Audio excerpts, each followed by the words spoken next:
What's going on, guys? Welcome back to another exciting video here in my garage.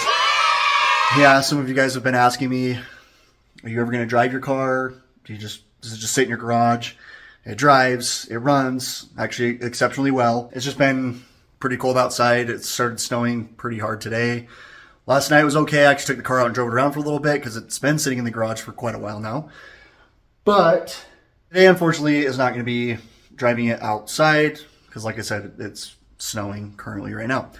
But what I thought I would do is talk about something that can kind of be a little bit of a sensitive subject, and that's different turbos and different sizes and that sort of thing. So I'm not a turbo expert by any means. I just know what works on this car on a 3.0 liter.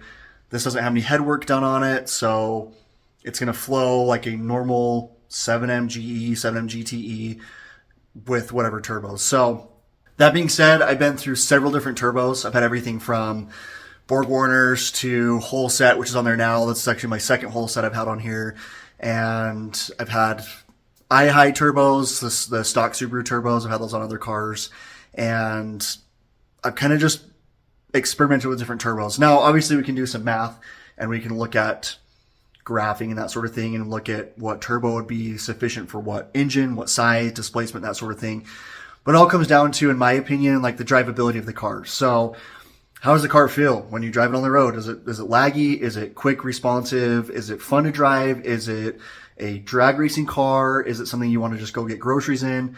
Those are some of the things you want to ask yourself before you get into this sort of thing. So currently I am running a whole set HY35. So I've had the HX35 and now I'm running the HY. The HY has a smaller turbine housing, and the HX is a little bit bigger. Both turbos are T3s, and both have the same exact 5-bolt, like 2.5-inch flange on the back.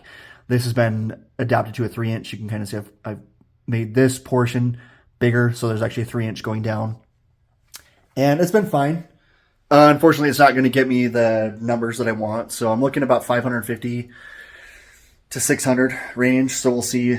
If you followed some of my other videos, the motor's been gone through, so it's got a built bottom end, forged rods, pistons, all that good stuff. But this turbo just won't flow. It won't produce enough air as I need it to. I believe the turbine housing on the HY is a 0.63, so it's pretty small, and that's why it's limited on power. It just won't be able to push enough air to make the amount of horsepower that I want. For those of you that aren't familiar with what the whole set turbo is, you may have heard people running those on 1Js, on the 7Ms, and even some DSM cars like Eagle Talons, Eclipses, that sort of thing. So if you're not familiar with those, whole sets are found on the stock Cummins 12 and 24 valve diesel trucks. Obviously, the exhaust flow on the diesels are going to be different than like an exhaust flow on a regular gas car. So that's where you're going to have a little bit of differences there, and they're great on the Cummins, but they're just going to be a little bit down on power for something like this. When I talked to my tuner about this, he asked me a few questions. What do you want to do with the car? What do you expect to get out of the car? What kind of power do you want to run? And I didn't think of any of these things. I wanted just a cool car. I didn't really even think about them like something that's responsive, fast, fun to drive, somewhat regular kind of operation as a normal vehicle. So I want to be able to just turnkey, get in it, go. If I wanted to run to the grocery store, run to the gas station, whatever, I could just fire it up and go. I don't have to sit and wait for it to start. I don't have to let it sit for a second or do all sorts of weird stuff. Cold starts. It's just, yeah. So that being said, he asked me those questions and I said, well, I'm looking at 550 to 600 horse. He said that turbo's not going to cut it. So some of the other stuff that we discussed was fuel, timing, ignition, that sort of thing. Obviously you can see I'm running a distributor on here. That's just not going to cut it either. That's for another day. But yeah, so I decided to run a Walbro 450 end tank fuel pump, and I'm going to be running flex fuel, so it's got a flex fuel sensor on there as well. And then I'm running the whole set turbo. So he told me it's not going to cut it. You're not going to get that range. You're probably looking at 450 to 475, maybe 500, but that's really going to be pushing that turbo. And I just don't want to push it. So he told me to look at some different options as far as turbos go. Guys, I'm not made of money, okay? I don't have tons of disposable incomes. I don't have money that I can just throw at this. So before you get mad at me, before you click off this video, okay, just hear me out for a second. So I ended up getting a eBay brand, no-name brand turbo. No. Mm-mm. Mm-mm. No. No. No. No. No. No. You guys are like, oh, rolling your eyes. Here we go again. Another eBay turbo built car. I kind of did a little bit more research before I just bought the first one I saw on there. I know a lot of guys run the Garrett GTX3076R or the Garrett GTX3582R.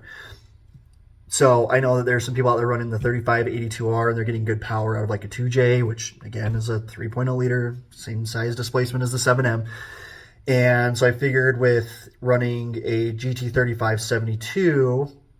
3582R, I'd probably get the power that I'm looking at. So without further ado, this is my new turbo. And again, don't roll your eyes. Don't hate me. I can already hear the comments right now. Why don't you just buy a nicer turbo? Dude, believe me, if I could buy a sweet Garrett right now, if I could buy a Precision, a Borg Warner or something, I would. But this will give you kind of an idea on how these will run on our cars, on a 7M or on a 2J, whatever. So there's not a ton of stuff out there on kind of people running these turbos. I think people are afraid to tell people that they're running them on their cars.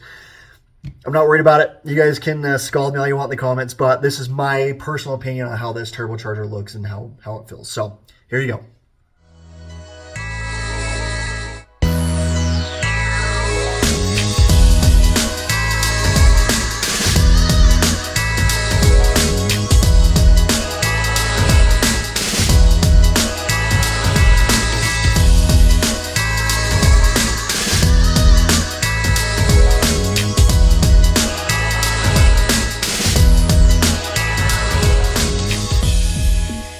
So like I said, this is the equivalent to not equivalent, but GTX 3582R dual ball bearing. See, it spins okay. There's no oil in it right now. When there's oil in it, it's going to spin a little bit better.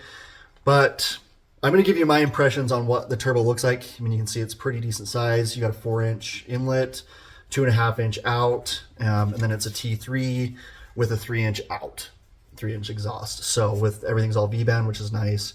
This turbo is water cooled, so you can see the water ports on both sides. There's a Banjo right there, and then it has the oil feed in there as well. So you can see everything on there. This turbo comes with everything you need to install it.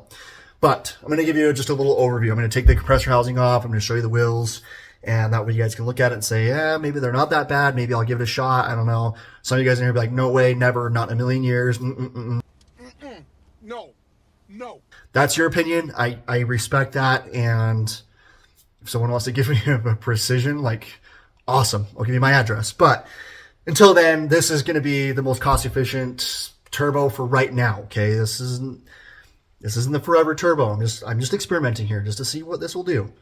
If it blows up, it blows up. That's, that's my fault, right? You kick it on and it spins up and then let me pull these housings off and I'll show you what it looks like.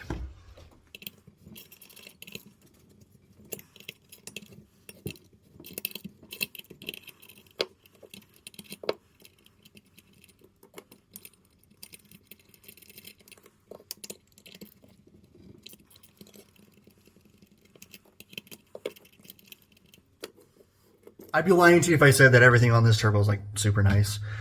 It's not. Most of the stuff on here is decent quality for the most part. There are some bolts that came on the turbo for the compressor housing. They were a little cheap. They were about a quarter of a turn too much before snapping completely off. So what I did is I went and got some black oxide bolts, just make sure I got the right thread pitch and everything, and make sure they were the right length, and I just replaced those bolts, replaced that hardware, so I don't have to worry about it later on. Okay, and then you got a total of 6 bolts. And then you have 3 of the plates, like the washers or whatever, just the plates that evenly spread out the pressure of the bolts on here. Now carefully flip this guy over. So far the casting looks okay. I mean, I don't see any weird imperfections or anything in this. It doesn't look like it's cracked anywhere. I mean, it's cheap, right? It's not super, I don't know. I don't want to say it's not super nice because it is. Like, it's cheap, but I don't want to say it's like the nicest thing you can get. For the casting, it looks okay. There's quite a bit of like pitting and stuff just from the casting itself. But for the most part, carefully pull this guy off here. I mean, it looks pretty decent. I don't see any like weird gnarl marks or anything in here. I don't see any weird scratches or anything. I mean, inside here, which you might not be able to see, but there's quite a bit of pitting from the casting. But overall, I don't know. It doesn't look too bad. You got some seam marks here, but I don't know. I trust it. It looks decent. Now for the compressor wheel, and actually you can see too inside here, right there.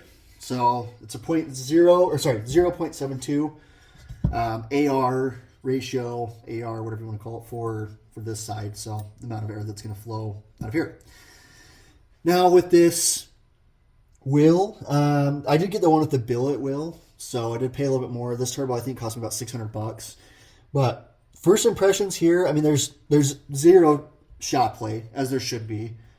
I don't feel any forward, backwards, up and down play at all.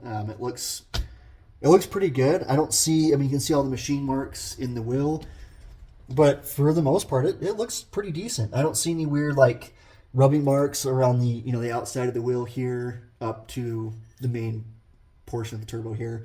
I don't see any weird rubbing marks.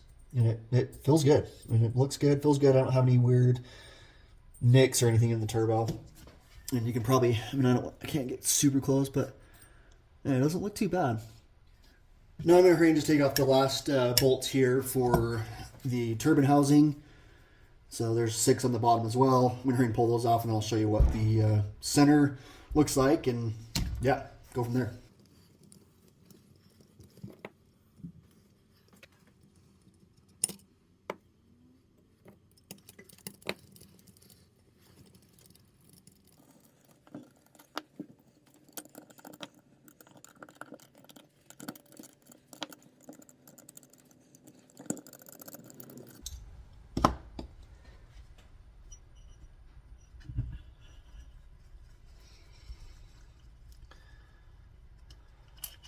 Okay, so like I said, 6 bolts, and then you're going to have these washers, thrust washers, I don't know, whatever you want to call those. So, carefully pull this guy out. Now, a little bit of disclaimer. This turbo has already been on the car. It's already been on the 7M. Just to start up in an idle. I've never driven the car with this turbo on there. So there's a little bit of carbon on there. I will, let's see, I'm going to set this to the side for a second. Very carefully. And I will show you the turbine housing. So I know you can get rid of the T3 and run a V-band, which I might do. If this turbo runs okay on the car, I might get the turbine, or the V-band turbine housing, which I think it was like $150 or something. So I actually spilled oil on it. I actually put oil back in the center just because I didn't want anything to have issues while it was sitting. But like I said, it comes with V-band. The flange is pretty decent. Like I said, it's not like the best of quality, but I wouldn't say it's the worst. I mean, it looks pretty decent. The clamp maybe could be replaced. That seems pretty cheap. I could see that breaking if you take this off and on a few times. Now on here, you can probably see it maybe a little bit. 0.82. Okay, so if you're not sure, that's the size this is here. And yeah, again, the casting looks pretty good. I don't see any weird issues. If I didn't know, I mean, I would probably assume that it's just off a normal turbo that would come off just like a factory car. It looks okay in here. So yeah, about as great as the turbine housing can get. I don't see any major flaws. I don't see anything that would be concerning to me. The thing that's kind of nice with up here, you can see they're kind of cut out. So these are cut out for your bolts. The HY hole set that I have on my car is kind of a pain because the flange is pretty tight. So when you go to slide the turbo onto the manifold, the studs are pretty close to the inside of where the exhaust flow is in. So getting a nut on those studs is pretty difficult. So that is pretty nice about this housing, is they're all nice and cut out so you can get around it and get a wrench on there just fine. And then there's the center housing. It looks fine to me. I don't see, again, there's no play in any of this. I mean, it looks pretty decent. I don't know if I should be surprised or I don't know. I don't know what I'm actually looking for here, but I was expecting it to be just like super light, just really cheap. I don't see really anything that would make me not want to run it on my car. But yeah, so the kit does come with an oil feed fitting. It comes with two. One's got a restrictor, one doesn't. And then it's got the coolant lines, or the water lines, Banjos. So the center cartridge has coolant or water flowing through it to keep the temperatures down. And then you've got your normal oil drain. I've heard people, I don't know, there could be some debate or argue here. A lot of people are like, you can just plug the center, don't run water through it, and it'll be fine. Some people are like, no, you must run water through it or it'll crack and have problems. In my opinion, if they're there, run water through them. I could see there being some issues with heat getting trapped inside there in those little pockets and causing things to wear out prematurely. Again, I'm not a turbo expert, but I'm thinking if they're there, they're probably there for a reason, so I might as well use them. When I go to do an install, I'll show you how I'm going to get the water to this. And since I'm in Utah, it's cold, so I'm actually have antifreeze and coolant, whatever, the same thing, running through here. So I'll show you how I'm going to do that. The 7M is actually kind of cool, and it's got some little pickups that you can actually flip around and kind of work into the system and run the hoses to it. So, but yeah, that's what it looks like. In my opinion, I would say it looks good. There's a circlip here. You can see the circlips. I absolutely hate those things. The HY that I've got on my car right now, it's got one of those like big clips, and it's like the most terrifying thing to take off. You're like squeezing it with the pliers, and then all of a sudden it just like... I guess if you're going to have this center serviced, then you would, probably take that off and send it in or whatever. Honestly, if the center needed to be serviced, I'd just buy another turbo. I wouldn't spend the money, but I consider doing the T51R model in this housing. It's a cheap turbo, so I'm probably not going to do it. If you were after the T51R, or if you don't know what that is, it's a housing that allows air to pass through at a different rate behind the compressor wheel and around different areas, and it causes the turbo spool to be super loud. Like it sounds like a jet taking off. You can send these housings in and have the machine, and they'll put a sleeve in there. It's like a place in California, Arizona, something like that. You send in the housing, it's like $350. They'll machine it for you, and then you've got a T51R. So, which is kind of cool. If you're looking at doing a cheap turbo, I think it's about $800 for the Pulsar turbo, which I've heard some pretty good things about those. And I almost bought the Pulsar turbo. I kind of wish I did, because I've heard they're a little bit nicer. Their quality's a little bit better. And I kind of wish I spent a little bit extra money and got that. But yeah. So you also have to kind of weigh your options. If you want to go with an eBay brand turbo, the no-name brand. I hate the eBay brand, but that's usually where you get these turbos from. You can get them off websites that have the no-name brand turbos as well, so it's not just an eBay thing. But if you're wanting to go this route, just kind of weigh your options, look at some different things. I wouldn't buy the cheapest one. I've seen turbos for like $100. I don't know. I'd maybe stay a little bit away from those ones. I don't know. I think they're kind of a ticking time bomb. I think they're probably okay for a while, and then also there'll be some catastrophic failure. Or you could run them for a long time and have no issues. I don't know. That's the problem with these, is they're kind of hit or miss. You could run them for a long time and have no issues, or you could run it for a couple months and they completely grenade and you're done. Like I said, this is not an install video. I'm going to do an install video, don't worry. But the things that you're going to need, you're going to need one of these little flange plates. I mean, I don't know what you call them, but it's threaded on the inside. I'm going to be doing a 10 AN drain. So it'll be fed with a 4 AN, and then it'll go through this plate here, which is I'll have to look at it, but on the video, the install video, it might be like a 5/8 NPT to a -10, and this just bolts onto the bottom. It's kind of nice. Comes with the Allen bolts. They sit flush inside there, which is kind of cool. And then you just thread the -10 into that, and then that's your drain. So, and the other thing you'll need too, which this kit does not come with it, are the Banjo bolts. So I've actually got them right here. The lines are already cut to the size that I'm going to need.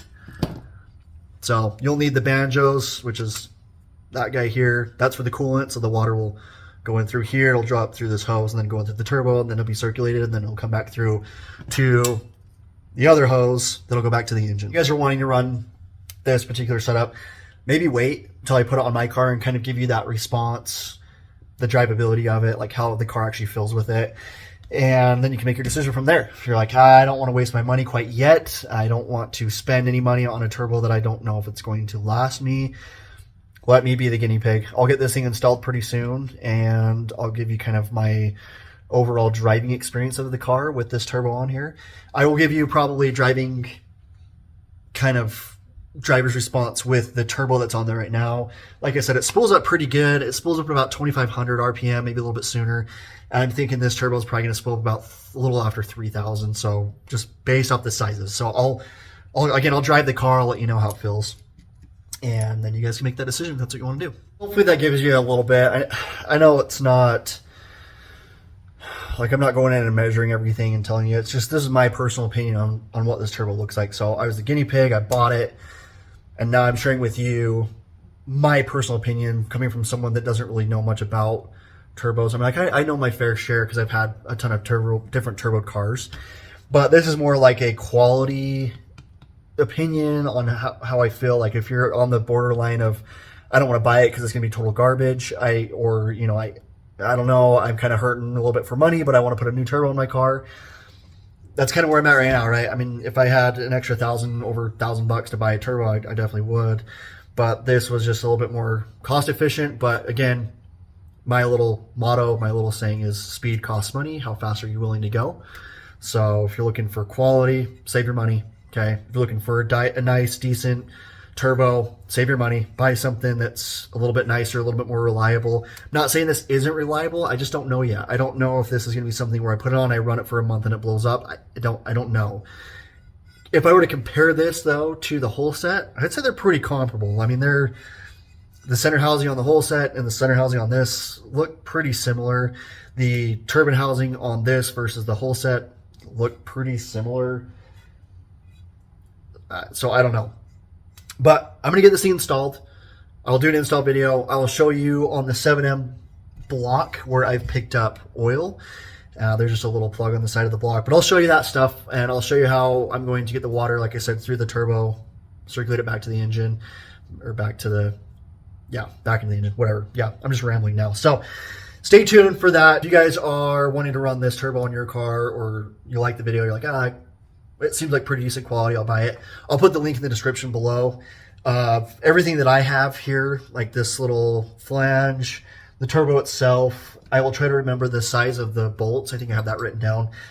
I would replace those and maybe even put some Loctite on them when you go to reinstall them, just so you don't have to worry about them coming loose and then your turbo housing moving, and then that will be catastrophic. But that would happen with any turbo. So stay tuned for more videos. And again, guys, I appreciate everything that you have done so far for me, like subscribing, commenting on the channel. I've said it in every video. I will say it in every video, actually. I greatly appreciate you guys' support for the channel. It just shows that you guys are interested in what I'm talking about. Again, as the weather changes, you probably can't even see it out the window though, but as the weather changes and it gets nicer, I think we got some good weather coming up here. I'm going to drive the car more. I promise. If any of you guys own a Supra, you'll know how miserable it is to drive and live in a place with snow. You'll know how miserable it is to drive these cars in the snow. They don't do very well at all, especially when you're running a big street tire. And yeah, it's a disaster waiting to happen. So don't worry. I'm going to drive the car. I'll do some cool videos with it. Just stay tuned for that stuff. We're just waiting on the weather here. So, and again, if you guys have any questions or anything that you're not sure about, hit me up in the comments. And you can even follow me on Instagram. That seems to be a little bit better for me because I can do direct messaging through Instagram. So if you guys are working on your car, you're not sure about something, hit me up. I should probably have an answer for you. But that being said, we'll see you guys in the next one.